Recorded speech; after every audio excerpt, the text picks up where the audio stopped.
All lives matter. I don't care about Black Lives Matter. All lives matter. The struggle with racism still exists in 2020. And if we don't put our voices together to make a noise about it, then how can we move forward? Today, I'm talking about what white privilege actually means and why do Black Lives Matter. We've heard about the American George Floyd that was murdered and so many other individuals in America that was murdered, and the fight against white privilege and fighting for Black Lives Matter.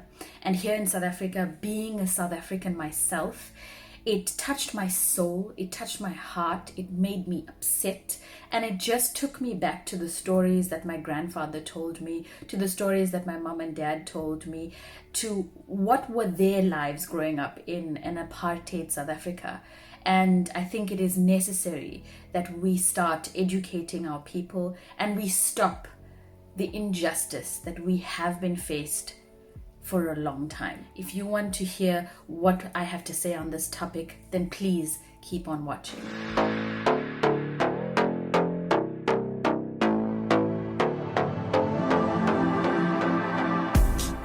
This is the front row with myself, Roanna Moodley, and today we're dissecting some of the more serious topics of racism that's going on in the world. You know, the first time I knew that I was different was actually when I went to university, because it was there that I was exposed to different racial groups of people. When I grew up in a very Indian community. I went to an Indian dominated school.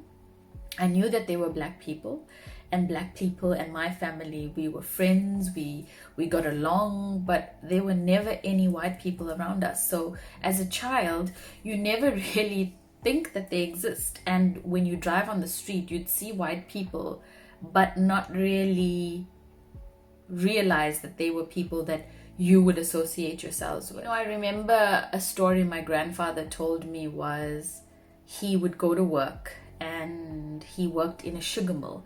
It was called the Ilovo Sugar Mill. He did really, really well in his career, and then he eventually became the team leader.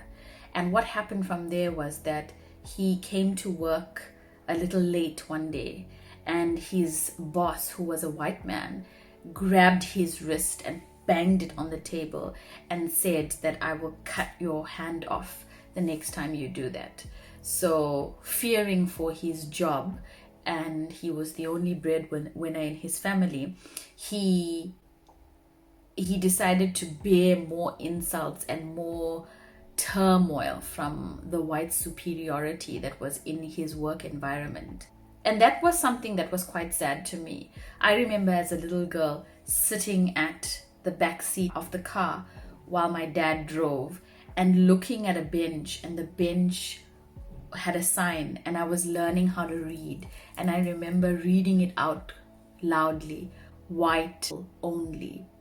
And I didn't understand what that was. And I remember asking my parents what that meant, and they didn't know how to explain it. They just said, no, that bench is only for people who looked like that lady who was sitting on the bench.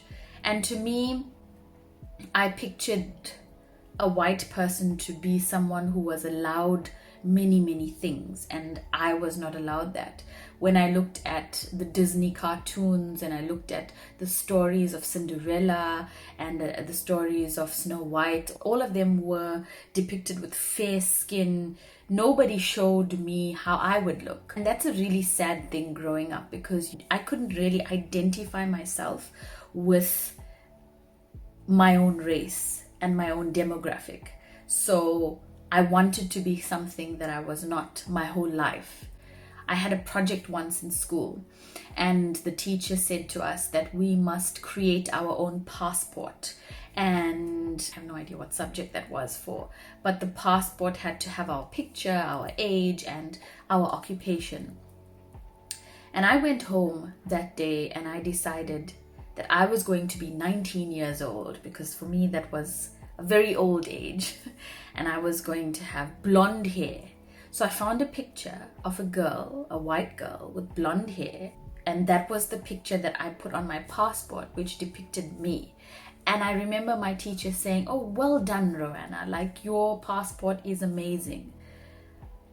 But what saddens me is that that teacher should have said to me or explained to me that that is not a true depiction of who I am. What I should have done is maybe take a picture of my mom and put it in there, or some other Indian looking brown person that would depict who I am.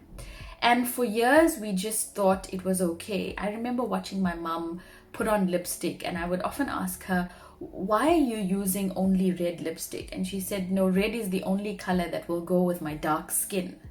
I didn't understand that, because she would look beautiful in any color, but she thought that she would only look pretty in one particular color because she had dark skin. So it's those indoctrination that we've gone under that we don't realize we've been pressurized. We've been indoctrinated into thinking, and we think it's okay to be unhappy with our skin color, to say that we don't deserve this because we're too dark. It's those examples that sickens me, because it is incredibly hurtful to know that your demographic is not showcased to the masses. Because even if you look at it now, there's many instances that I was in the work environment, but I was torn between being a professional and then also trying to find justice for who I am. I work in the marketing industry, and for some reason my department was white dominated, and I was the only brown person. And what I often found is that the first thing my colleagues would say to me is, oh, Ro, when are you going to make me a nice curry? For some reason, when I walked in, that's what they thought about. That was what I would be good at. I would never be good at presenting to the CEO because I was just not white enough. I would never be boasted about for my strategic input in the business front. But if you spoke about food, then suddenly I am now the expert in curry making. So that was kind of something that used to get to me a little. The other incident I remember was one of the directors. Every single time he saw me, he would suddenly change his accent. He would say, hey, Ro, how's it vying? How's your cousins there? And it happened so often that it got to a point where I got so irritated, because every single time he would speak to me, he would speak with that accent. So I said to him, who are you speaking like? And he says, your cousins. I'm speaking like your cousins, Xer. And I'm like, actually, that's not how we speak. And I think it's very, very insulting for you to continuously speak like that. I get that sometimes we make jokes, I get it. But you do it every single time. You don't even speak to me properly, and we're in the work environment, and you've never gone through a conversation without speaking to me like that. And I would really appreciate it if you stopped doing it. He was very irritated by the fact that I told him that. And ever since then, he started to almost give me a lot of flack in the workspace, because he just didn't like the fact that I spoke up. When I look at white privilege, I look at it as that white people have more opportunities than I would. I look around me and I see a lot of white people that don't know what it means to have hardship, because we're talking about more than 100 years of money that they've got, generational wealth.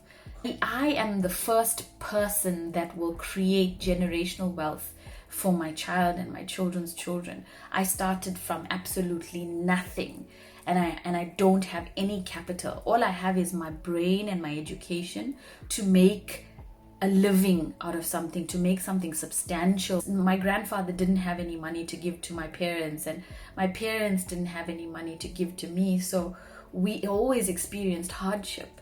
So when I look at white privilege, it is definitely something that white people must be aware of, that they've got hundreds and hundreds and hundreds of years that have afforded them the ability to start their lives on a better note. I often get the saying from people, like during this quarantine, coronavirus pandemic that hit us, I had comments from my white friends that said, oh, we're all in the same boat. And that kind of hit me hard, because There's people in the world that don't have money to buy food. There's people in the world that don't know whether they're going to have shelter, a blanket, a bed to sleep in. So I don't think we're on the same boat. We might be in the same storm, but we're in different boats. And I think recognizing that as a person who is of white descent and understanding that we as Black people have gone through so many years of hardship and how much we have struggled to get ourselves to a certain level, I think it's very necessary that white people understand that and take that seriously. Because yes, all lives do matter. But before we talk about all lives, we need to rectify what has happened to the Black community and how much it has affected us negatively and how much we are still fighting to create generational wealth, how much we are still fighting for recognition, how much we are still fighting to be seen for who we are and what we are capable of doing, and as opposed to what our skin color is. And we want to be included and we want to be inclusive. And in order to do that, we need to understand the historical times and stop ignoring it. The likes of Nelson Mandela, Martin Luther King, Mahatma Gandhi, our current president, Cyril Ramaphosa, all these people fought for justice. And we have some freedom now, yes, because of them. But we, as the new South Africa, must continue to pass the message on so that that hard work does not go to waste. I feel like racism still exists, but it's kind of under the carpet and nobody really says anything in South Africa. But in certain instances, you can see it, you can feel it, you can hear it by the snarky comments and side eyes that you might get. And it's a very sad thing. There was a sad story that I watched on the news the other day. It was a 19-year-old Black girl. She had recently matriculated and she was so excited to find a job because it would give her some independence. So the recruitment agent said to her that she has a job as a security guard working night shift. 19-year-old girl coming from the townships, and she's going to be a security guard working the night shift in South Africa. Let that sink in for a moment.